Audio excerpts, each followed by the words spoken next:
n'importe qui la ñu war a tendre micro. Je ne dis pas que Doudou Wade kenn du ko tendre micro, c'est un éminent vétéran n'est-ce pas de l'institution parlementaire. Il a eu à faire plusieurs mandats. Man mi sax j'ai eu à travailler avec lui. wax naa la sànq quand je portais la parole de la mouvance présidentielle moom il portait la parole du groupe parlementaire libéral. léeg-léeg ñu war a aborder telle question moom mu ëpp ma ci xam-xam. balaa maa dem conférence de leader ma woo ko laaj ko c'est un homme très mesuré waaye comme ni ma ko waxee rek nit rek la. la mu jëkk a wax c'est très philosophique. c'est très instructif et pédagogique. ci affaire Boeing beeg jàkkaartamaan bi. waaye la mu mujj a wax junj waxi coup d'état loolu ànduma ci. comme ni ma ñàkkoon ànd ci li Sonko waxoon ne. boo leen tojee seen kër yi ay milliards ngeen fay fekk wax yooyu waxuwul kon nag de part et d'autre opposition majorité. am na ay moments yoo xam ne il faut savoir raison garder incha allah. ok alors affaire Mame Mbaye Niang Ousmane Sonko ba tey feuilleton bi àggagul ca cappaandaw ga askan wi ngi xaar fan la wan leen di mujjee ki gëtam. rebondissement saa su ne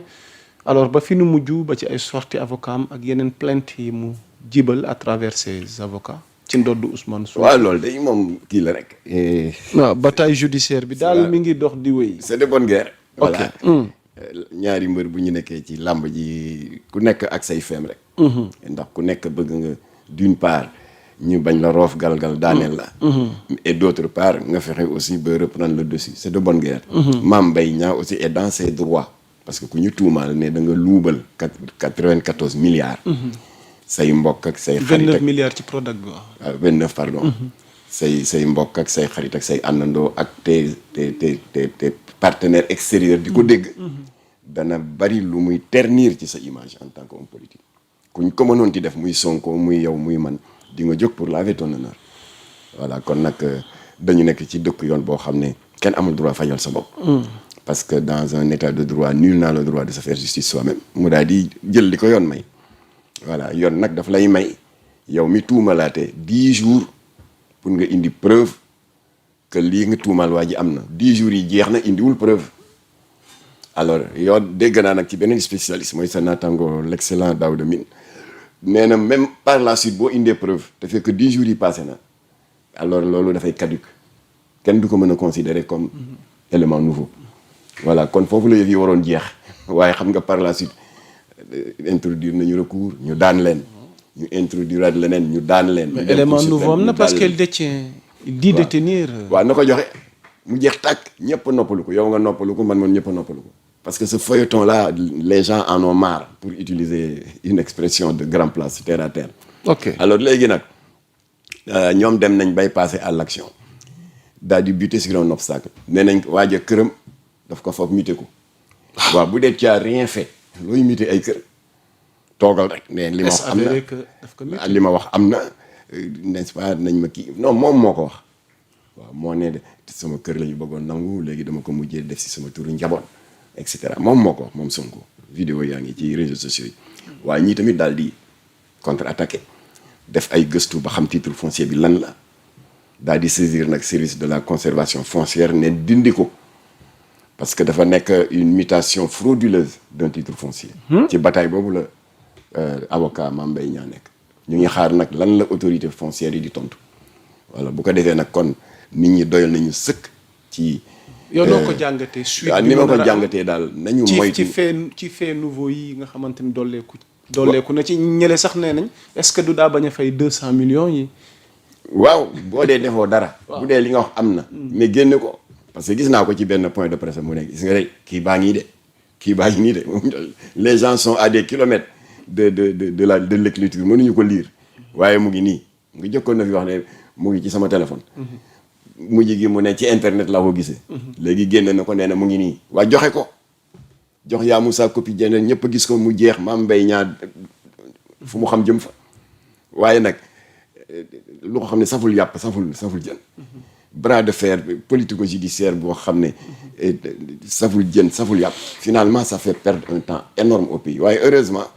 yëf yaa ngi avancé parce que avocats yi dugal nañu loolu ma la wax au niveau des services de la conservation foncière pour ñu dindi mutation bi mu def te ñoom jàpp nañu ne c'est une mutation frauduleuse parce que boobu fekk na yoon addu ba noppi comme ça bu ñu ko rétablir en son nom yoon daal di def liggéeyam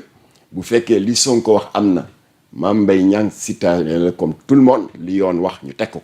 bu dee amul tooñ nañu ko te su boobaa yoon atte la nga xam ne moom la teg si prévoir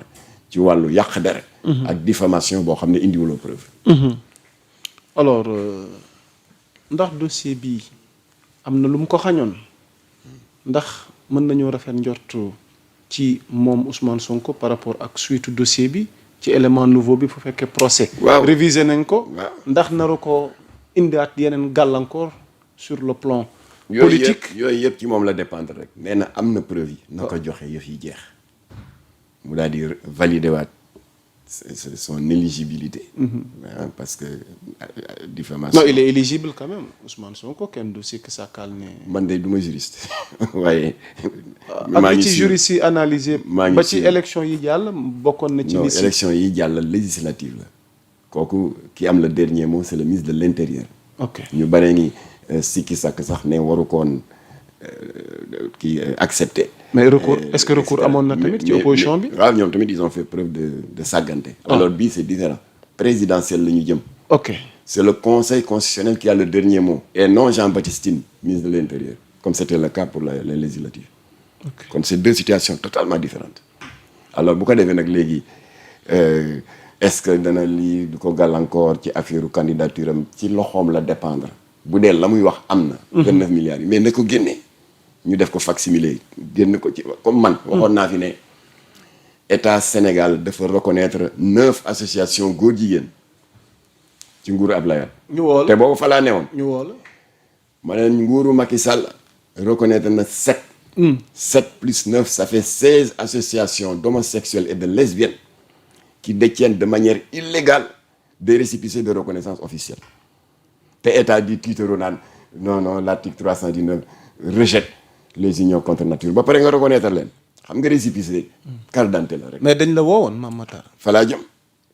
te bañ ma woowee da nga def ni dañ ma woo ay DIC ay brigade de recherche. ministère de l'intérieur lañ ma woo. ah bon waaw le ministre Aly Ngouille Ndiaye en novembre 2019 m'avait fait convoqué par son secrétaire général Ibrahima Sakho yàlla na ko yàlla yërëm ba ma ñëwee il était entouré des hauts gradés de la police xam nga kenn mësul gis ku wax ci télé wala ci rajo dégg nga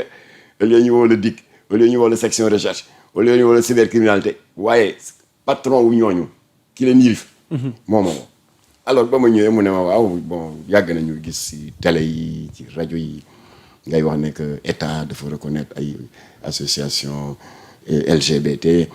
bon c'est un peu gênant bon ñu ne woon dinañ la woo laaj la ba xam loolu foo ko teg ma ne ko fi ma ko teg c'est très simple mu dit que dañu am article 319 qui condamne les unions contre nature c'est paradoxal que état di leen reconnaître ma ne ko nga baal ma monsieur le ministre yow am nga carte d'identité man am naa carte d'identité ñii fi toog tam am nañu kooku mooy le document officiel de notre citoyenneté wane ne Sénégal la ñu bokk te nous sommes reconnus comme citoyens carte d'identité nag nom prénom profession adresse dégg nga koo ko wan rek même bu la gisul sax xam na ne citoyen nga ma ne nag récépissé c'est une reconnaissance officielle d'une structure quelconque de la société civile ou bien une structure politique boo ko soxlaa les services compétents ñetti këyit lañ lay laaj statut wu sa kuréel bi sa règlement intérieur mais surtout te foofu la leen góor jigéen ñi naxe yéen état la déclaration d'objet social bu dee parti politique si déclaration d'objet social bi nga ne waaw c'est pour contribuer à la conquête démocratique du pouvoir su dee syndicat bu bëgg une reconnaissance officielle bëgg récépissé si déclaration d'objet social bi day naan c'est pour def la défense des intérêts matériels et moraux des travailleurs ainsi de suite mais góor jigéen ñi comme mënuñu ne ay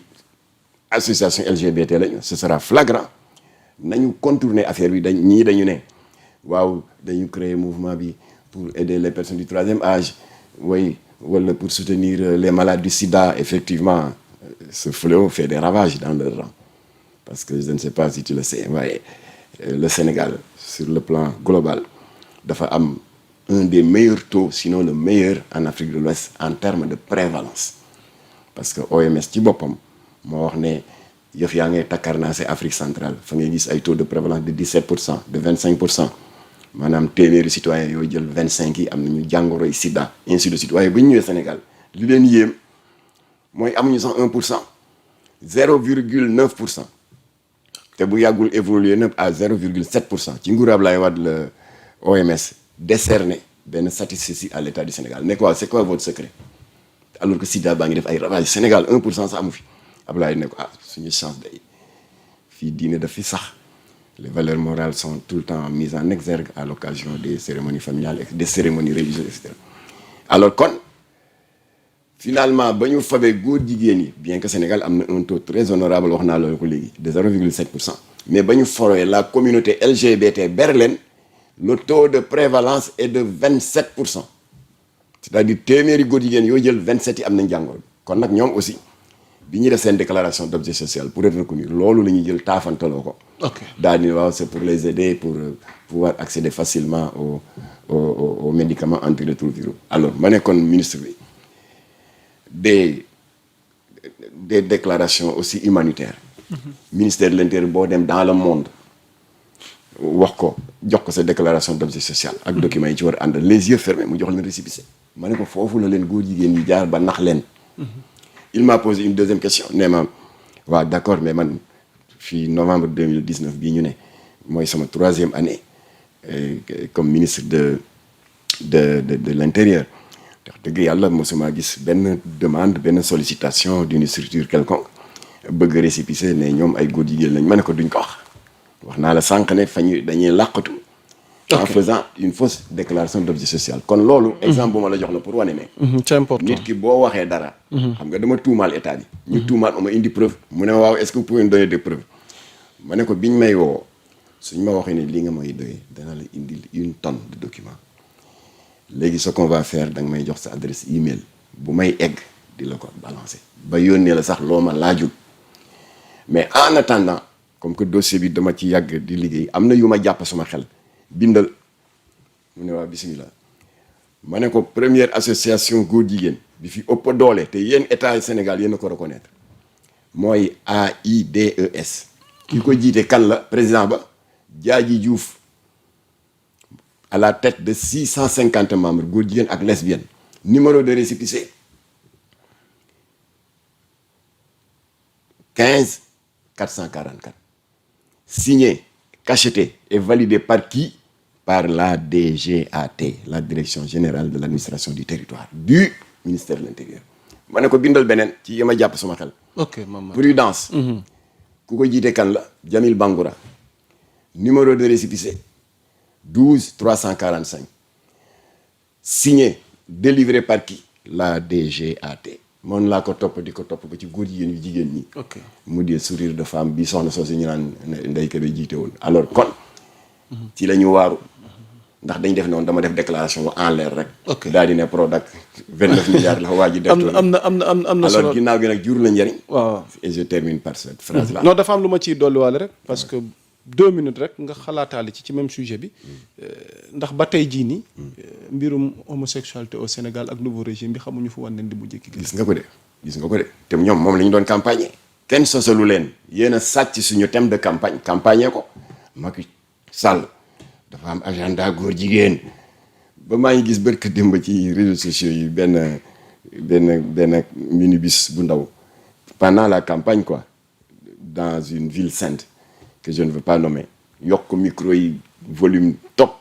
naan ñu ngi jëm ci élection de ñii di bëgg ñu joxaat leen réew mi ku leen wooteel di nga ci am bàkkaar de ndax ñii ci daganal góor jigéen lañ jëm campagne leen diaboliser leen am na nit ñoo xam ne politique intéressé wu leen waaye thème boobu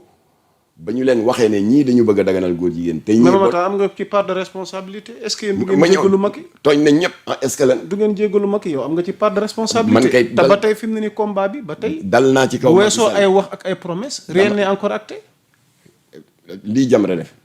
casser le deal des récépissés sur 125 ONG islamiques kenn defu ko fi ku dul Jamra ba pare dem affronter ji ministre de l'Intérieur indi ay preuves xam nga nit ñi dañu yàgg di wax Jamra daal nee na am na liste yi ci ay wax rek liste yaa ngo dem leen ca Aly Ngouille Ndiaye ne ko Makhtar jox na la liste góor jigéen yi oui ou non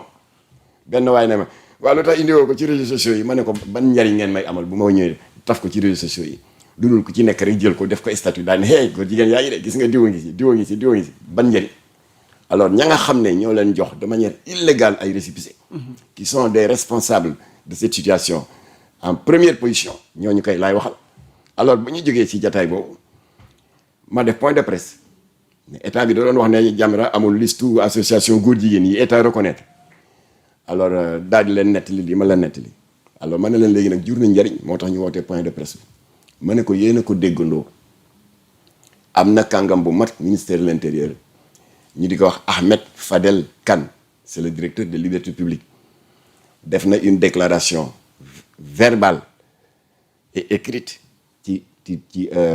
RFM ak l'Observateur nee na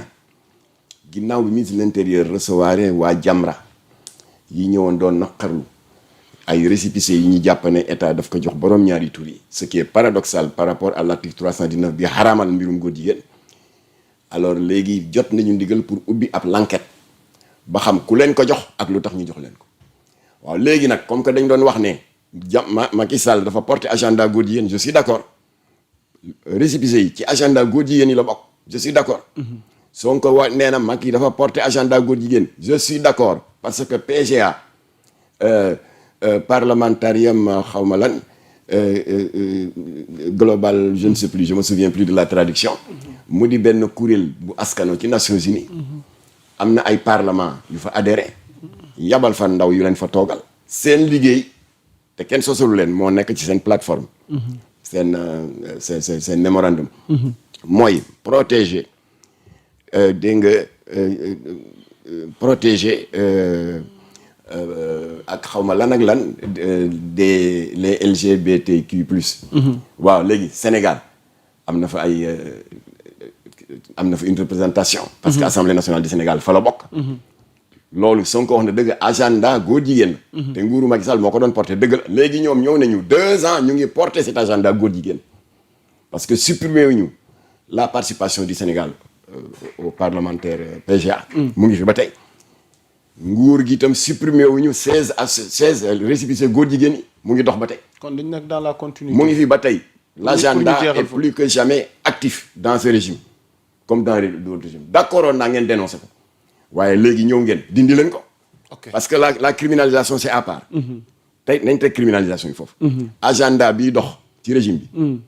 te récépissé yaa ngi fi reconnu par le ministre de l'intérieur dindi leen ko dindi ngeen ko mu ngi fi ba tey boo leen ci amul élément nag Bamba Cissé je suis à sa disposition séance de travail ba ma amoon ak prédécesseur Aly Ngouille Ndiaye mu toog ma indi leen éléments yi ñu dugg seen ordinateur gis association góor jigéen yi ak lesbienne seen i adresse seen i numéro récépissé ñu jëlee ko fi waaye mënoo ne Macky day porter agenda góor jigéen yow nga jël nguur gi depuis 2 ans ngay reconduire n'est-ce pas agenda boobu kenn xamul lu muy niru. on termine déjà sax ci seen magistère y a eu des cas d'homosexualité flagrant yoo xamante ni am na ci seen nguur gi mais ba tey daal askan wee ngi xaar xëy na nu acté li jëm ci wàllu criminalisation wala dogal yi ngeen ciy jël daal ngir ñu mën a jàll moom mosu fi am waaw kenn tuumaalu leen nag ci seen nguur la partouze homosexuel commencé xam nga bu njëkk ba dañ daan bett benn góor jigéen booru géej ak nangam wala dans la nuit du 22 au 23 novembre 2020 gardien bi grande mosquée sa haut lieu de culte génn di yuuxu mel ni ku jommi nit ñi toogoon ca grand place école Papa Gueye Fall en face daw lan la mënul sax wax ba ñu ñëwee fekk ñaari punkalum góor jigéen yuy njaaloo ci biir jàkk ji loolu ay benn la daan doon ak sa naataango Cheikh Oumar Ndaw il avait cassé le deal des tournages de films LGBT ci cimetière musulman de Soumbédioune